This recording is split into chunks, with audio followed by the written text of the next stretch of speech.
ناظرین، میں آپ کو خوش آمدید کہتا ہوں ایک نئے ماڈیول کے اندر۔ آپ کو معلوم ہے یہ کورس جو ہم پڑھ رہے ہیں، آپ کے ساتھ ڈسکس کر رہے ہیں use of information technology in education. یہ ایک اور کتاب ہے جس کا میں پہلے بھی ذکر کر چکا ہوں، کین رابنسن کی، بہت مشہور آتھر ہیں، اتھارٹی ہیں ٹیکنالوجی اور لرننگ کے حوالے سے آج کل کے زمانے میں۔ ان کی یہ کتاب آؤٹ آف اوور مائنڈس بہت مشہور ہے۔ ایک اور کتاب بھی ان کی ہے تو 2015 میں آئی ہے، وہ بھی ہم نے منگا لی ہے۔ اس میں سے بھی آپ کو ہم دکھائیں گے کہ کیا کچھ ہم ان کی کتاب سے سیکھ سکتے ہیں۔ اس وقت میں آپ کو ایک کوٹیشن پڑھ کے سنا رہا ہوں۔ کوٹیشن یہ ہے کہ we will not succeed in navigating the complex environment of the future by peering relentlessly into a rear view mirror۔ اس پہ ناظرین آپ کو غور کرنے کی ضرورت ہے۔ By peering relentlessly into a rear view mirror، ہم آگے کی طرف نہیں دیکھ رہے، ہم پیچھے کی طرف دیکھ رہے ہیں۔ To do so we would be out of our minds. تو ناظرین، اس کتاب سے ہم کافی کچھ آج ڈسکس کریں گے، اور ساتھ ہی جو کتاب ہم نے لاسٹ ٹائم آپ سے ڈسکس کی تھی، ڈسرپٹنگ کلاس، اس سے بھی ہماری چیزیں چلتی رہیں گی۔ تو ہم نے لاسٹ ماڈیول جو ڈسکس کیا تھا، آپ کو یاد ہوگا کہ اس میں ہم نے یہ ڈسکس کیا تھا کہ دو طرح کی ایجوکیشن، کلاس روم میں جو ایجوکیشن ہو رہی ہوتی ہے وہ دو طرح کی ہو سکتی ہے۔ ایک تو یہ ہے کہ آپ ایک ہی سائز رکھیں اور وہ تمام اسٹوڈنٹس کو فٹ کر دے، جو آج تک ہم کرتے آ رہے ہیں پچھلے کئی سو سالوں سے۔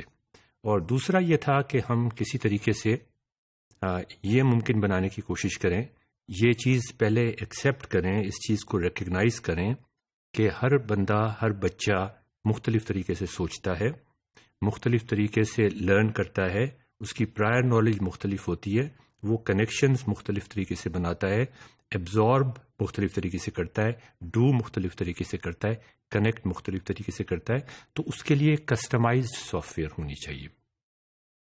اب یہ جو بحث ہے کہ اسی کو ہم تھوڑا سا آگے بڑھائیں گے، اس لیے کہ اس سے پہلے کہ ہم ایکچولی ٹیکنالوجی کو استعمال کرنا چاہیں، ہم آپ کو یہ اچھی طرح سے باور کروا دیں کہ فیوچر کیا ہے، فیوچر کی کیا ڈیمانڈز ہیں، اور ان ڈیمانڈز کو آج کل ٹیکنالوجی کیسا پورا کر سکتی ہے۔ 20 سال پہلے پورا نہیں کر سکتی تھی، آج کل پورا کر سکتی ہے، آج سے 10 سال کے بعد اور زیادہ پورا کر سکتی ہے۔ تو ہم یہ بنیادی طور پر ڈسکس کر رہے تھے کہ یہ ایک کانفلکٹ ہے اسکولز کے درمیان، between schools standardising the way they teach in the face of the students, اور کسٹمائزیشن کریں ہم ہر بچے کے لیے الگ الگ۔ اب تھوڑا سا ہمیں پیچھے ہٹ کے ذرا دیکھنا چاہیے۔ یہ اب یہاں پہ کچھ تھوڑی سی ڈیفینیشنز آ جائیں گی بزنس سے۔ یہ کتاب جو کلیٹن کی لکھی ہوئی ہے، ڈسرپٹنگ کلاس، یہ ہارورڈ کے بزنس اسکول کا پروفیسر ہے، اور یہ ایجوکیشن کو بزنس کے طور پہ لیتا ہے۔ یہ دیکھنے کی کوشش کرتا ہے کہ ایجوکیشن میں اس وقت کون سا بزنس ماڈل چل رہا ہے۔ یہ ناظرین ایک بالکل مختلف طریقہ ہے دیکھنے کا، اس لیے کہ روایتی طور پہ ٹریڈیشنلی ہماری روایات یہ رہی ہیں کہ ہم ہمیشہ ٹیچنگ کو اور لرننگ کو اور اسکولنگ کو اور کالج اور یونیورسٹی میں جو کچھ ہوتا ہے اس میں استاد کا جو رول ہے اس کو خدمت کے ساتھ ایسوسیٹ کرتے تھے۔ انڈسٹریل ریولوشن کے بعد بہت ساری تبدیلیاں آئیں، یہاں پر بھی آئیں تبدیلیاں، باہر بھی آئیں، اور اسکول کی ایجوکیشن جو تھی وہ خدمت سے نکل کر ایک انڈسٹری کی طرف چلی گئی۔ خاص طور پہ پاکستان میں اگر آپ دیکھیں پچھلے 20 یا 30 سالوں میں جو پبلک اسکولنگ تھی وہ کم سے کم ہوتی گئی، اس کی جو سپورٹ تھی وہ کم سے کم ہوتی گئی، جو چیریٹی کے اسکولز تھے وہ کم سے کم ہوتے گئے، اور جو بزنس کے اسکولز تھے وہ بڑھتے گئے۔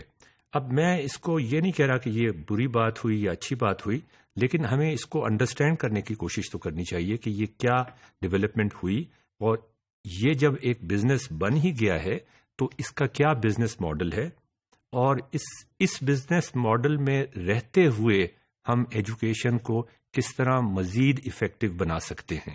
تو ناظرین، یہ چند ماڈیول جو آج ہم ڈسکس کریں گے اس میں یہی بات ہوگی کہ ایجوکیشن کون سا بزنس ماڈل ہے، ماڈولیرٹی کیا ہوتی ہے ایجوکیشن کے اندر، یا کسی اور فیکٹری کے اندر، کاروں کی فیکٹری کے اندر، میڈیکل کی فیکٹریز کے اندر، ماڈولیرٹی کا ایک لفظ ہم بار بار استعمال کریں گے. جیسے یہ ایک ماڈیول چل رہا ہے، اس کے بعد ایک اور ماڈیول شروع ہو جائے گا. اس کو میں ٹھیک سے ڈیفائن کرنے کی، ڈیٹیل کے ساتھ ڈیفائن کرنے کی کوشش کروں گا اگلے ماڈیول میں.